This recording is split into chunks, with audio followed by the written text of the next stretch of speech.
اور یہ مختلف دوستوں کے بھجوائے ہوئے سوالات میں سے پہلا ہے. ایک دوست لکھتے ہیں کہ عید الاضحیٰ کے موقع پر مختلف رفاہی تنظیمیں اس غرض سے رقوم جمع کر رہی ہیں کہ یہ رقم ان غریب لوگوں کو دی جا سکے جو بنیادی ضروریات زندگی سے محروم ہیں. ان کا سوال یہ ہے کہ کیا اس طریق پر غریبوں کی مدد کرنے کو قربانی کا بدل قرار دیا جا سکتا ہے؟ غریب کی مدد تو ایک جاری حکم ہے. اس کے لیے قربانی کا انتظار کر کے اسی پیسے کو ڈائیورٹ کرنا تو ایک محض بہانہ ہے نفس کا.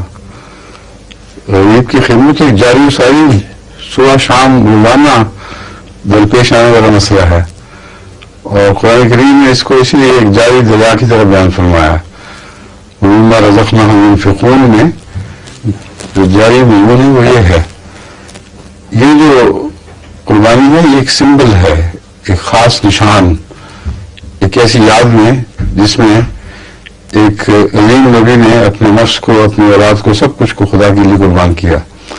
اس سمبل کو بہانہ بنا کر غربا کی طرف ڈائیورٹ کریں اور اس نشان کو بھول جائیں جو قربانی کو یاد دلانے والا ہے، یہ گلے سے اتار پھینکنے والی بات ہے. اور جس محبت کے ساتھ شوق سے یہ قربانی لینی چاہیے اس مضمون کی نفی ہوتی ہے اس سے جو یہ پیش کر رہے ہیں. خالی مانگنے والے مانگتے رہیں، ان کا منہ پیٹ بھی بھر لیں آپ کھالوں سے، وہ الگ مسئلہ ہے. لیکن اس میں بھی میں سمجھتا ہوں کہ سیاسی گروہ اس موقع سے فائدہ اٹھا کے اپنی تنظیمی طاقت بڑھانے کے لیے ایسا کرتے ہیں.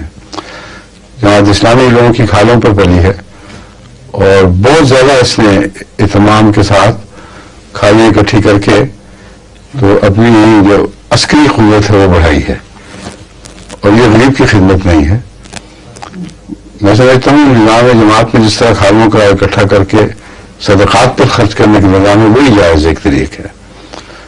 جو گوشت ہے وہ اس طرح تقسیم ہونا چاہیے کہ جیسا کہ سنت سے ثابت ہے، گھر کے لیے بھی استعمال ہونا چاہیے، عزیزوں کے لیے بھی استعمال ہونا چاہیے، اور غربا کے لیے ایک حصہ الگ ہو جانا چاہیے.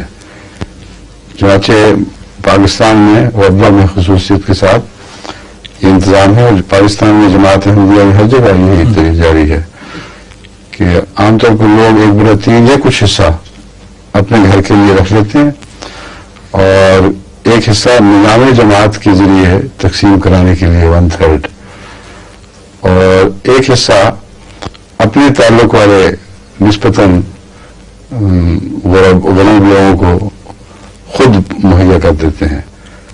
تو ایک بڑا مختصر طریقہ ہے. 1/3 کی شاید ضروری نہیں کہ اسی طرح تقسیم ہو، مگر حسب توفیق ہے شخص کچھ اپنے لیے رکھے، کچھ آپ تقسیم کے لیے رکھے، کچھ جماعت کے نظام کے لیے تقسیم کرائے. اور کھالیں تو بہرحال غربا کی خدمت کے لیے خرچ ہونی چاہیے. ٹھیک ہے.